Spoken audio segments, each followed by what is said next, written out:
Hermanos, bienvenidos a una entrega más de la reflexión de la palabra.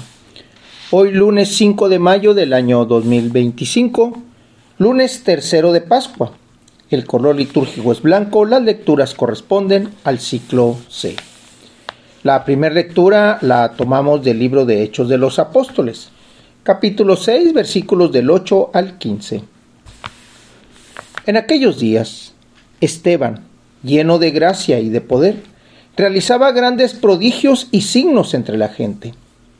Algunos judíos de la sinagoga, llamada de los libertos, procedente de Cirene, Alejandría, Cilicia y Asia, se pusieron a discutir con Esteban, pero no podían refutar la sabiduría y el espíritu con que hablaba.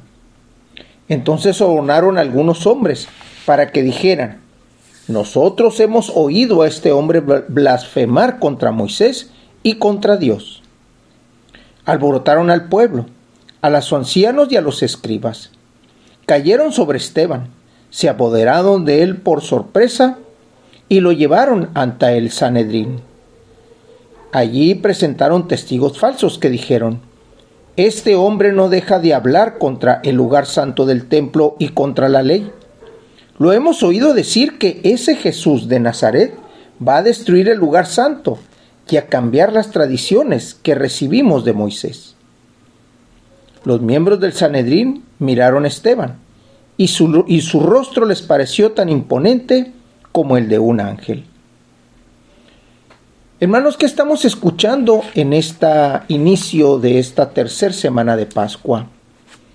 El día de ayer escuchábamos cómo Jesús le cuestionaba a Pedro si lo amaba, si lo quería. Y cada que Pedro respondía algo, Jesús le decía: apacienta mis ovejas, apacienta mi rebaño. Aquí vemos, hermanos, bienvenidos a una entrega más de la reflexión de la palabra. Hoy lunes 5 de mayo del año 2025, lunes tercero de Pascua. El color litúrgico es blanco, las lecturas corresponden al ciclo C.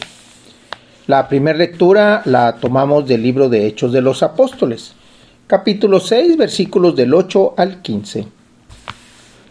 En aquellos días, Esteban, lleno de gracia y de poder, realizaba grandes prodigios y signos entre la gente.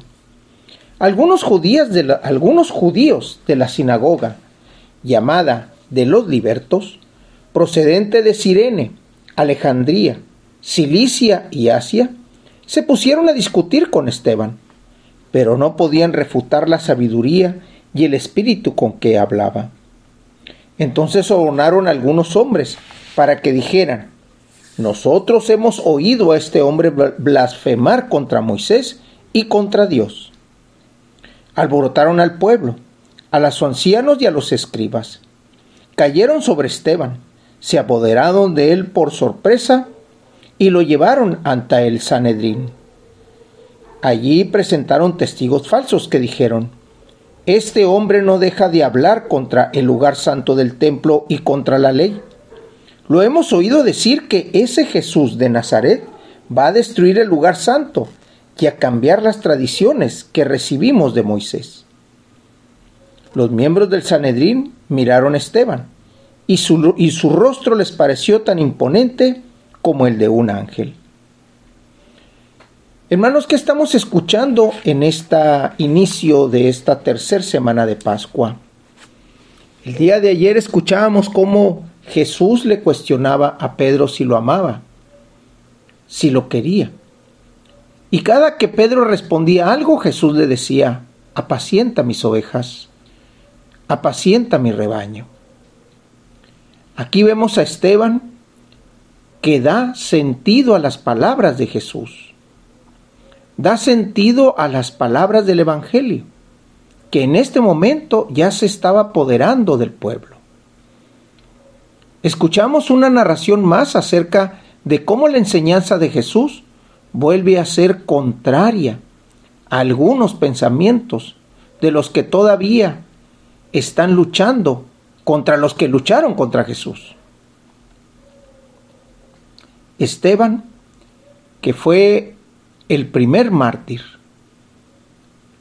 está encontrando estos enemigos que el mismo Jesús ya tuvo. Por eso, hermanos, cuando uno defiende la palabra, cuando uno defiende la verdad, se encuentra a estos enemigos. ¿Qué fue lo que ellos hicieron? Pagaron testigos falsos. Cuando nosotros hablamos de la verdad, hablamos de Jesús y hablamos del Evangelio, siempre va a haber testigos falsos.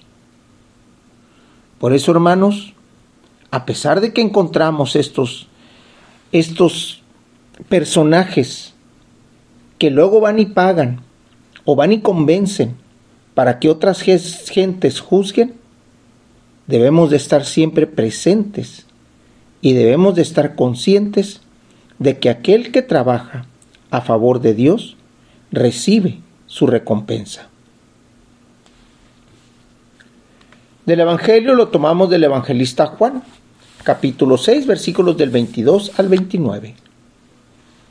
Después de la multiplicación de los panes, cuando Jesús dio de comer a 5,000 hombres, que estaba en la orilla del lago, se dio cuenta de que allí no había más que una sola barca, y de que Jesús no se había embarcado con sus discípulos, sino que éstos habían partido solos.